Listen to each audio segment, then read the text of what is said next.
우리의 눈물, 우리의 현실을 하나님은 아십니다. 나보다 나를 더 사랑하시는 하나님을 기억하며 어떤 상황에서도 믿음으로 살아가는 하루가 되시길 바랍니다. 다 함께 사도신경으로 우리의 신앙을 고백하겠습니다. 전능하사 천지를 만드신 하나님 아버지를 내가 믿사오며 그 외아들 우리 주 예수 그리스도를 믿사오니 이는 성령으로 잉태하사 동정녀 마리아에게 나시고 본디오 빌라도에게 고난을 받으사 십자가에 못 박혀 죽으시고 장사한 지 사흘 만에 죽은 자 가운데서 다시 살아나시며 하늘에 오르사 전능하신 하나님 우편에 앉아 계시다가 저리로서 산 자와 죽은 자를 심판하러 오시리라.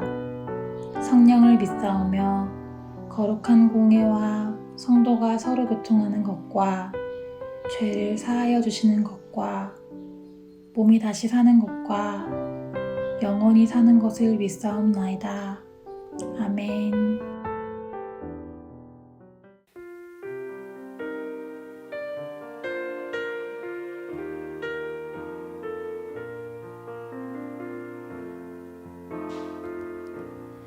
내 삶의 소망, 내가 바라는 한 분,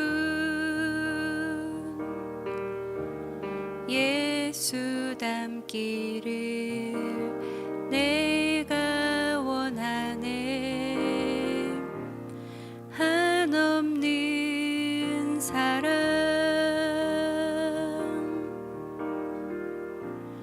풍성한 긍휼, 예수 닮기를 내가 원하네. 예수 닮기를, 예수 보기를, 예수만 높이길 내가 원하네. 내 평생 소원, 예수 닮기를, 예수만 닮기를 내가 원하네.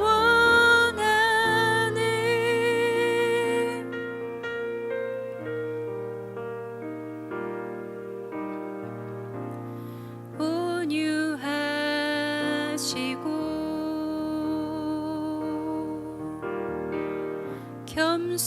겸손하신 성품, 예수 닮기를 내가 원하네. 자비하시고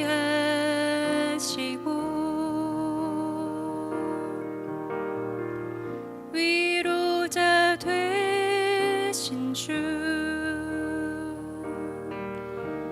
예수 닮기를 내가 원하네. 예수 닮기를, 예수 보기를, 예수만 높이길 내가 원하네. 내 평생 소원, 예수 닮기를, 예수만 닮기를 내가 원하네.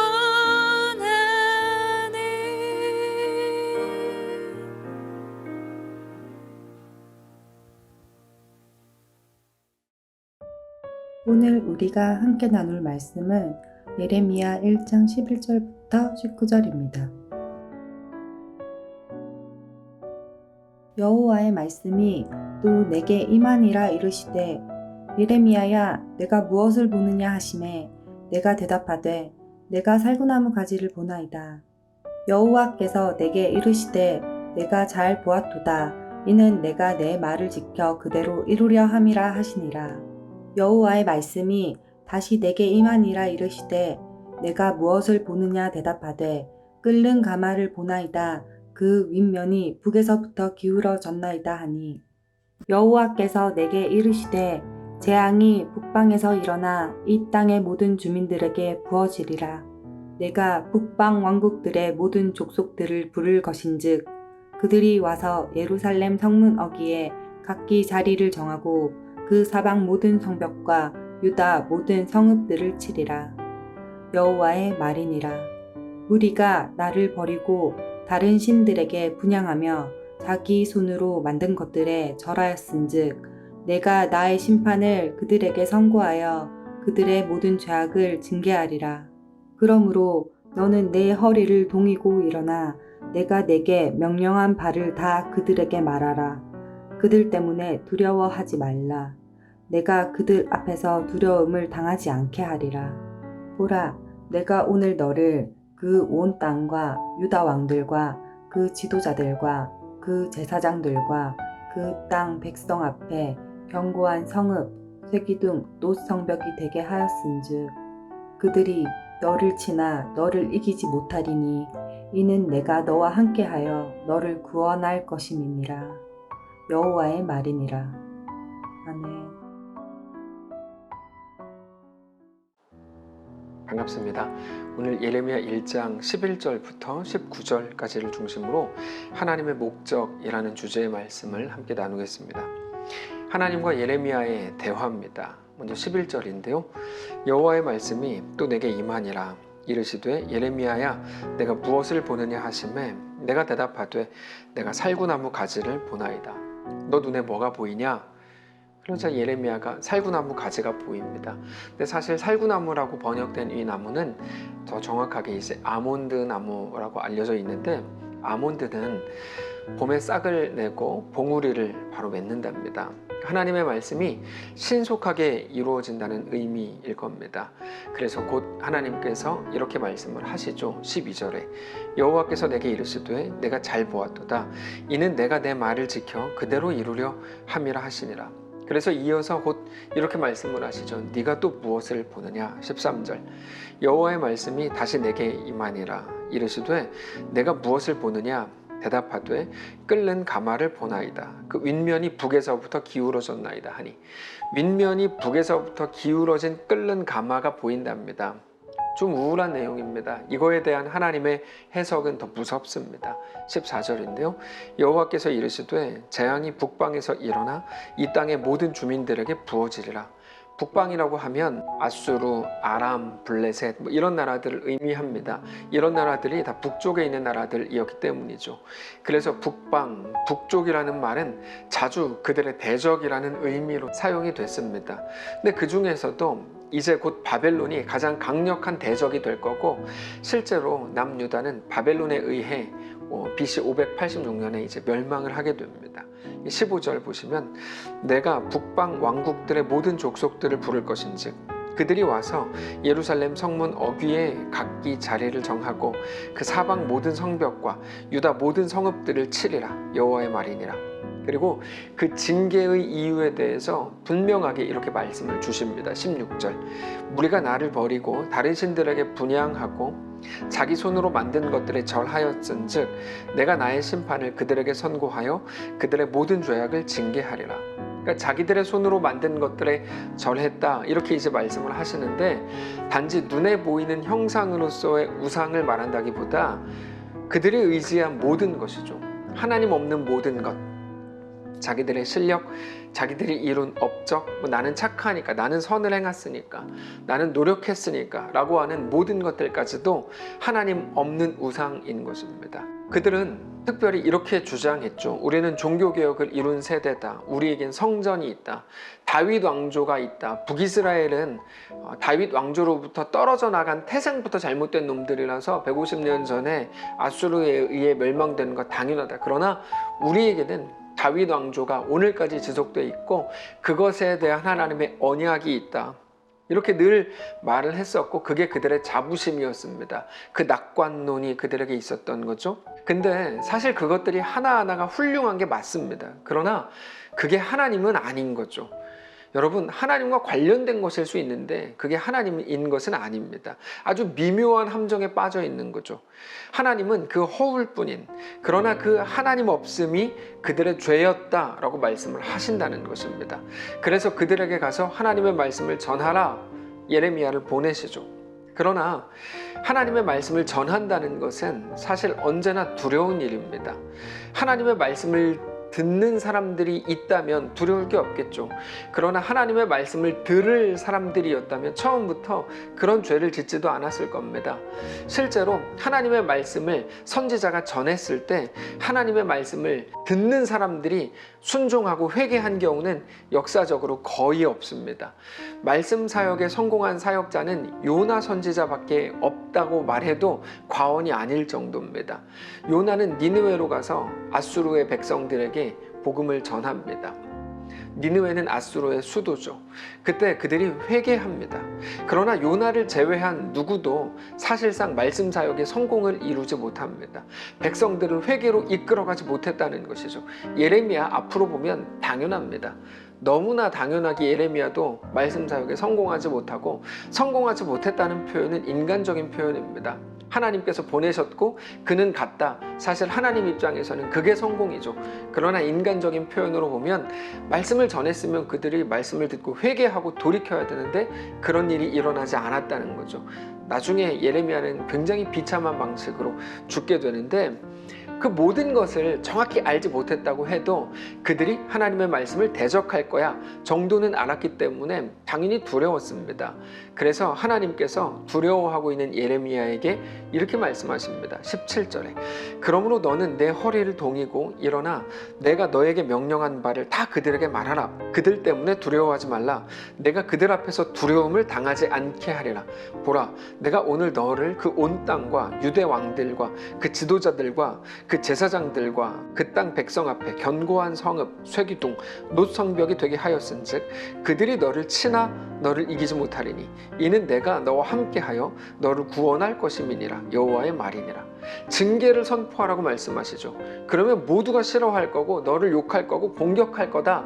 하나님도 알고 계셨어요. 그러나 두려워하지 말라 이거죠. 두려워할 일이 없을 거다가 아닙니다. 두려워할 일이 있을 거다. 맞다, 네 마음이 맞다. 네 생각처럼 그런 일들이 일어날 거다. 그러나 두려워하지 말라. 두려워하지 말라라는 말은 두려워하는 그 일을 안 당할 거다 라는 의미가 아니라 그것보다 더 큰 하나님의 이끄심이 있을 거다라는 말이죠. 그들이 너를 칠 거다. 그러나 그들은 너를 이기지 못할 거다. 하나님의 말씀을 듣는 사람들의 공격이 있을 겁니다. 그러면 불편해지죠. 신경 쓰이는 것들이 너무나 많아집니다. 그러나 하나님께서는 예레미야에게 그들은 너를 공격할 거다. 그러나 너를 이기지 못할 거다. 내가 너와 함께 할 것이기 때문이다. 이렇게 말씀을 하십니다. 하나님이 우리에게 주시려고 하는 게 무엇인지 너무나 명확하게 설명하고 계신다고 할 수 있습니다.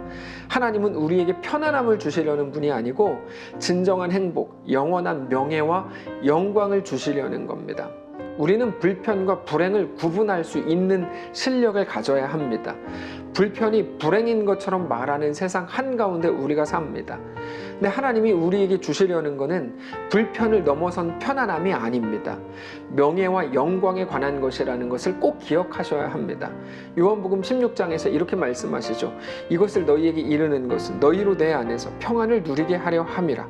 세상에서는 너희가 환난을 당하나 담대하라. 내가 세상을 이기었노라. 여러분, 이 말씀을 기억하십시오.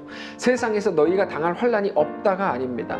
너희가 환난을 당하나 담대하라. 내가 그 속에서 그것을 통해 영광과 명예를 만들어내리라. 내가 이미 이긴 싸움이다. 십자가가 부활로 이끈 것 기억하느냐? 내가 너희 삶을 그렇게 이끌리라. 고린도후서 4장에서는 이렇게 말씀하시죠. 그러므로 우리가 낙심하지 아니하노니 우리 겉사람은 낡아지나 우리의 속사람은 날로 새로워지도다. 우리가 잠시 받는 환난에 경한 것이 지극히 크고 영원한 영광에 중한 것을 우리에게 이루게 함이니 우리가 주목하는 것은 보이는 것이 아니요 보이지 않는 것이니 보이는 것은 잠깐이요 보이지 않는 것은 영원함이라. 성도 여러분, 이 말씀을 꼭 기억하시기 바랍니다. 우리가 주목하는 것은 보이지 않는 것이랍니다. 보이는 것은 잠시 잠깐이라 없어져 버릴 것이지만 보이지 않는 것은 영원하답니다. 특별히 오늘 본문 19절을 기억하십시오. 그들이 너를 치나 너를 이기지 못할 것이다. 이는 내가 너와 함께하여 너를 구원할 것이기 때문이라. 여호와의 말씀이니라. 여러분 이 말씀을 기억하십시오. 예레미야가 죽지 않았습니까? 죽었습니다. 그러나 예레미야를 통해 선포된 말씀이 남았고 예레미야의 명예와 영광은 결국 하나님 안에서 완성이 되는 거죠. 하나님의 생각은 우리와 같지 않습니다. 그 말은 하나님이 유별나다는 게 아니라 우리가 세상이 전부인 줄 알고 진리를 보지 못할 때가 너무 많다는 말입니다. 우리 하나님이 진리이십니다. 우리 하나님이 우리를 온전히 붙드실 겁니다. 우리의 인생은 하나님의 거룩한 계획과 이끄심 속에서 가장 완전하게 될 것을 믿으시기 바랍니다. 다만 우리의 현실 속에서 우리 주 하나님을 믿음으로 바라보십시오. 그게 예레미야에 대한 하나님의 도전이요 요구요 말씀이었던 겁니다. 세상은 오늘도 온갖 불편함으로 우리를 위협합니다. 너 그렇게 하면 불편해질걸? 너 어려워질걸? 너 힘들어질걸? 너 손해볼걸? 네, 그게 세상의 도전이고 협박입니다. 너 그렇게 하면 신앙 지킨다 그러면 하나님의 뜻대로 순종한다 그러면 불편해질 거야. 그게 너를 불행하게 할 거야. 그리고 그 앞에 늘 두려움과 불안으로 반응하는 우리 자신을 보면 우리는 어쩌면 우리가 바라던 것이 하나님의 뜻이 아니라 당장의 편안함이었을지도 모르겠다는 것을 확인하게 되는 거죠. 성도 여러분, 그럴 때일수록 그러므로 하나님의 말씀을 기억하십시오. 너 불편할 거야. 그러나 그게 너를 불행으로 이끌지 못한다. 오히려 너를 영광스럽게 하고 명예롭게 할 거다. 하나님의 그 말씀을 기억하십시오. 하나님은 우리를 영광과 명예로 이끄시는 분입니다. 오늘 우리 하나님을 신뢰함으로 우리에게 주어진 오늘을 넉넉히 살게 되시기를 바랍니다. 우리의 믿음이 우리 모든 순간, 특별히 우리를 불편으로 이끄는 만만치 않은 그 순간에 우리의 삶을 믿음으로 새롭게 하는, 믿음으로 하나님을 향하게 되는 귀한 날 되시기를 주님 이름으로 축복합니다. 한번 기도하겠습니다. 하나님, 우리는 세상의 위협 앞에 섭니다. 불편해질 거야. 힘들어질 거야. 그 불편이 너를 불행으로 이끌 거야. 너를 루저로 만들고 패배자로 만들 거야. 근데 아니요. 살아계신 우리 하나님의 우리를 향한 붙드심, 이끄심, 보호하심, 역사하심, 우리를 향한 약속 분명히 붙들게 하시고 하나님의 말씀을 온전히 신뢰하며 오늘 승리하게 하옵소서. 불안해하고 있는 많은 성도들 붙드시고 위로하시고 하나님의 놀라운 말씀을 통하여 다시 힘을 얻고 주의 거룩한 성도로 하나님 우리 가운데 원하시는 것 만들어내실 것이 영원한 영광과 명예인 것을 깨닫고 아는 자로 믿는 자로 서게 하옵소서. 우리 주인 되신 예수님의 이름으로 기도합니다. 아멘. 사랑하는 성도 여러분, 하나님께서 오늘 하루를 우리에게도 허락하셨습니다. 믿음 가지고 담대히 서게 되시기를 바라고 불편이 아닌 영원한 행복과 영광과 명예로 말씀 가운데 오늘 그 길을 걷게 되는 귀한 날 되시기를 축복합니다.